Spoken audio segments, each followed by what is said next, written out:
Jai Hind, my friends.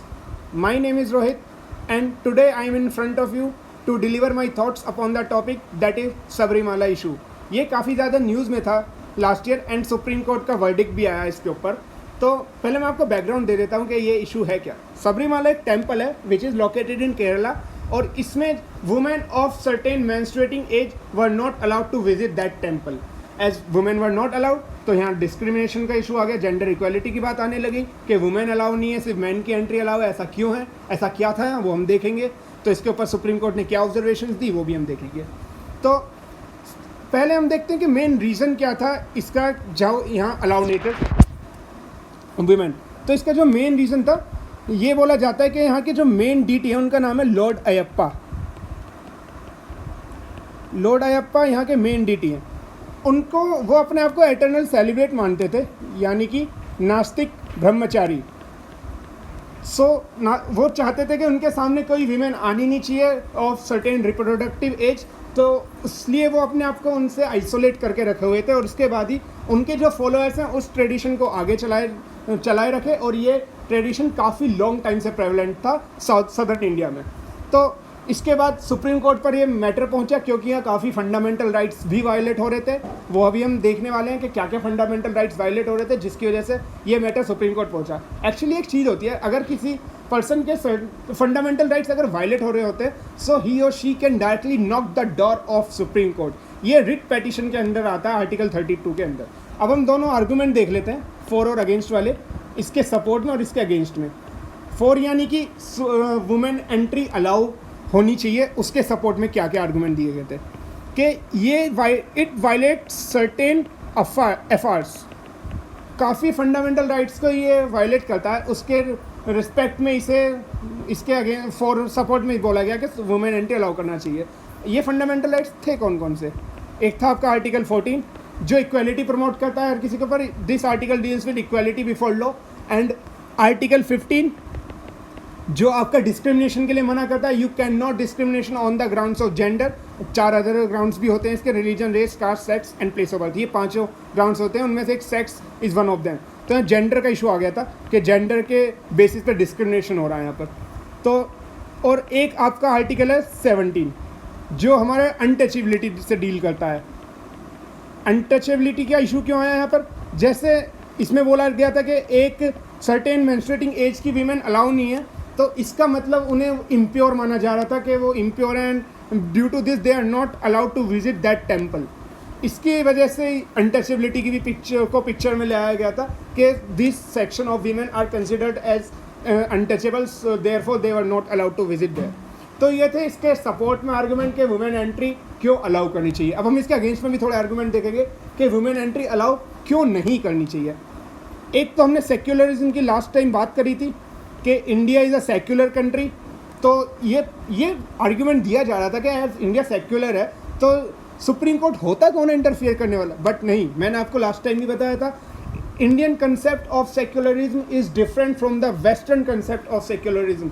Indian concept के according state can interfere in the matters of religions, but it to promote equality among all religions. And Supreme Court के पास एक अलग power होती है जिसे हम बोलते हैं पावर ऑफ जुडिशियल रिव्यू, जिसके तहत वो काफ़ी ज़्यादा एक्ट्स, काफ़ी ज़्यादा कानून रिव्यू करता रहता है, जिसकी वजह से इंडिया को एक अच्छे जगह पर स्टैंड करे हुए. अगर सुप्रीम कोर्ट की पावर नहीं होती ना जुडिशियल रिव्यू की, तो इंडिया कब का तबाह हो चुका होता.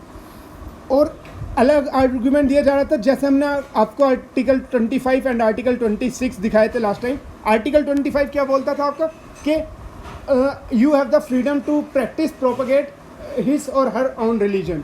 तो आपको अपनी फ्रीडम है, आप अपने अकॉर्डिंग अपना प्रैक्टिस कर सकते हैं रिलीजन, अपने रिलीजन को प्रोफेस कर सकते हैं. तो इसके अगेंस्ट में क्या बोला गया कि अगर आप बोल रहे हैं कि अपने अकॉर्डिंग आप अपना रिलीजन कर सकते हैं फॉलो, तो कल को तो ये बात बोलने लग जाएगा कोई कि मैं हनुमान मंदिर में जाके फ्लैश ऑफर करूँगा या फिर किसी जानवर की बलि दूंगा हनुमान मंदिर में जाके, क्योंकि ये तो मेरा राइट है, इसमें तो मेरी मर्ज़ी के मैं कैसे भी पूजा करूँ. नहीं, ऐसा नहीं है. इसके सर्टेन रेस्ट्रिक्शंस भी हैं कि आप ये चीज़ें नहीं कर सकते, वो मैं अभी आपको दिखाऊंगा. और एक अगेंस्ट में आर्टिकल 26 भी बोला गया था. आर्टिकल 26 मैंने आपको लास्ट टाइम भी दिखाया था कि आर्टिकल 26 क्या बोलता है कि you have the freedom to manage your religious affairs. ये रिलीजियस डिनोमिनेशन के आर्टिकल्स राइट्स को डील करता है, यानी कि ये कलेक्टिव राइट्स से डील करता है, और ये आर्टिकल 25 इंडिविजुअल राइट्स से डील करता है। तो आर्टिकल 26 बोल रहा है कि आपको फ्रीडम है अपने रिलीजियस अफेयर्स मैनेज करने की। तो फिर सुप्रीम कोर्ट होता कौन इंटरफियर करने वाला?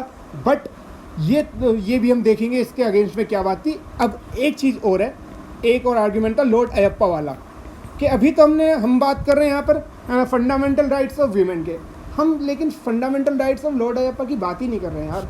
देखिए, एक कंसेप्ट होता है प्राण प्रतिष्ठा का, उसमें क्या होता है, you infuse the life into a deity. जो आप डीटी के अंदर लाइफ दे देते हैं तो उसे लिविंग एंटिटी कंसीडर करने लग जाते हैं हम उसके बाद से। And if you are considering that deity as a living entity, so it must have its own fundamental rights. तो उसके अपने फंडामेंटल राइट्स होंगे जो हमारा कॉन्स्टिट्यूशन भी प्रोटेक्ट करेगा। तो अगर लॉर्ड अयप्पा अपनी प्राइवेसी के लिए बोल रहे हैं कि मैं आइसोलेट रहना चाहता हूँ वीमेन से, मैं सेलिबेसी प्रैक्टिस करना चाहता हूँ, मैं ब्रह्मचर्या प्रैक्टिस करना चाहता हूँ, तो मुझे ज़बरदस्ती मेरे सामने वीमेन क्यों लाई जा रही हैं? ये एक आर्ग्यूमेंट था अगेंस्ट में कि वुमेन एंट्री अलाउ नहीं करनी चाहिए। तो जो एक होल मैटर यहाँ जो एक डिबेट सी चल गई थी फॉर और अगेंस्ट आर्ग्यूमेंट में, सुप्रीम कोर्ट के ने पास ही मैटर पहुँचा था और 5 जज बेंच बैठी थी जिसमें 4:1 का जजमेंट आया था। तो अब जो पूरा मैटर था ना, ये चेंज हो गया था यहाँ आर्टिकल 25 वर्सेस आर्टिकल 26, पूरा मैटर यहाँ आ गया था। आर्टिकल 25 वर्सेस आर्टिकल 26, इन दोनों में अंतर क्या है? अभी मैंने आपको बताया article 25 deals with individual right while article 26 deals with collective rights. अब देखिए, आर्टिकल 26 में एक रिलीजियस डिनोमिनेशन का वर्ड आता है। रिलीजियस डिनोमिनेशन होता क्या है? रिलीजियस डिनोमिनेशन होने के लिए आपके पास 3 सर्टेन क्राइटेरिया हैं जो आपको फुलफिल करने होते हैं। Like that institution must have it's unique name, it's unique doctrine of beliefs which it should be following, and it should have a group of society, group of people which are following that certain beliefs। तो ये 3 criteria होते हैं जिनके ऊपर religious denomination का tag मिलता है। इसका एग्जाम्पल है कि रामकृष्ण मिशन की जो सोसाइटी है उसे हम रिलीजियस डिनोमिनेशन कंसिडर करते हैं। अब आर्टिकल 25 हमने देखा, ये सिर्फ इंडिविजुअल राइट से डील करता है, ये ग्रुप से डील नहीं करता है, ग्रुप के राइट से, एक पर्सनल बंदे के राइट से डील करता है। अब हम इन आर्टिकल को देख लेते हैं, उसमें भी कॉन्स्टिट्यूशन में भी आपको एक डिफरेंस दिखेगा। पहले मैं आपको आर्टिकल 26 दिखाऊंगा। ये रहा रिलीजियस डिनोमिनेशन वर्ड जिसका हमने अभी बात करा था, और उससे ज़्यादा इंपॉर्टेंट जो हमारे लिए अभी काम का है, देखिए इसमें 3 रेस्ट्रिक्शन है। Subject to public order, morality and health. इन 3 चीज़ को आप वायलेट नहीं कर सकते हो while going to achieve your own fundamental rights. You can not violate these 3 things. इसके तो 3 एक्सेप्शन है, हमने देख लिया। अब आर्टिकल 25 देखते हैं, इसमें भी ये 3 सेम एक्सेप्शंस हैं, बट इसके साथ आपका एक एक्स्ट्रा एक्सेप्शन है, ये रहा, and to other provisions of this part means to say part 3, and part 3 deals with the fundamental rights granted in our constitution of India.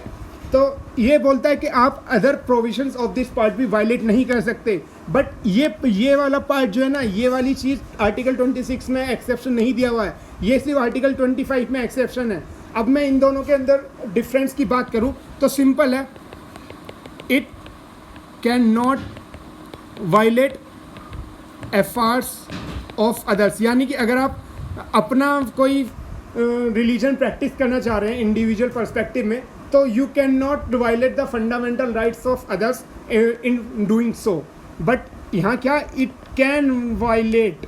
इससे फ़र्क नहीं पड़ता कि आपके ये 3 राइट्स वायलेट हो रहे हैं या नहीं हो रहे हैं, इसे बस अपने राइट्स फॉलो कर अचीव करने हैं एक रिलीजियस डिनोमिनेशन को, without bothering about the fundamental rights of others. तो ये बेसिक डिफरेंस है इन दोनों के ऊपर। अब मैं इस चीज़ की बात क्यों कर रहा हूँ, अब सुप्रीम कोर्ट के ऊपर सामने सबसे बड़ा सवाल ये आया कि जो सबरीमाला टेम्पल है उसे हम रिलीजियस डिनोमिनेशन कंसिडर करेंगे या फिर जस्ट एज अ टेम्पल। इन दोनों में से किस चीज़ का टैग देना चाहिए सबरीमाला टेम्पल को। तो ये पूरी डिबेट रह गई थी। अगर उसे टेम्पल का टैग मिलता है, सिर्फ एक ये टेम्पल है मामूली सा, तो आर्टिकल 25 के अंदर जाएगा। आर्टिकल 25 के अंदर जाएगा तो it can not violate fundamental rights of others.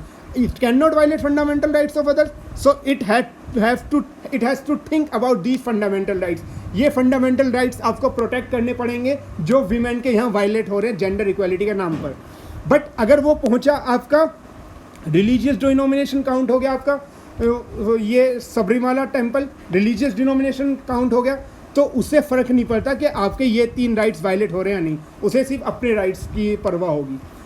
और सुप्रीम कोर्ट का ऑब्जर्वेशन क्या था? सुप्रीम कोर्ट का ऑब्जर्वेशन था कि it does not consider Sabarimala as religious denomination till date. Sabarimala religious denomination नहीं है, ये एक जस्ट टेम्पल है. अगर ये रिलीजियस डिनोमिनेशन नहीं है तो इस पर ये राइट नहीं है. तो इसका मतलब है it can not violate fundamental rights of other. तो इसे परवाह करनी पड़ेगी, इसे देखना पड़ेगा कि वीमेन के ये राइट्स वायलेट ना हो. इसकी वजह से वीमेन की जो एंट्री है ना वो अलाउ कर दी गई, वुमेन एंट्री अलाउड. अगर ये रिलीजियस डिनोमिनेशन कंसिडर कर लिया जाता तो वीमेन अलाउड नहीं की जाती उस टेम्पल में कॉन्स्टिट्यूशनल पर्सपेक्टिव के हिसाब से. But as it is not considered as a religious denomination till this date, so Supreme Court allowed the temple entry of women, जिसके हिसाब से काफ़ी चेंजेस आ गए वहाँ पे और काफ़ी कंट्रोवर्शियल भी रहा था और काफ़ी इसके ऊपर प्रोटेस्ट भी रहे थे साउदर्न इंडिया पे, जिसकी वजह से काफ़ी लाइमलाइट में भी आ गया था. In the end Supreme Court ने दोबारा प्रूव कर दिया कि it is the real guardian of our constitution and constitution is our supreme document. Nothing prevails above constitution of India. So यही था जो मैं आज आपसे थोड़ा डिस्कस करना चाहता था, इस इशू के बारे में थोड़ा आपको अवेयर करना चाहता था. So that's all from my side for the time being. Until next time, good bye, thank you, take care everyone, stay safe, be aware.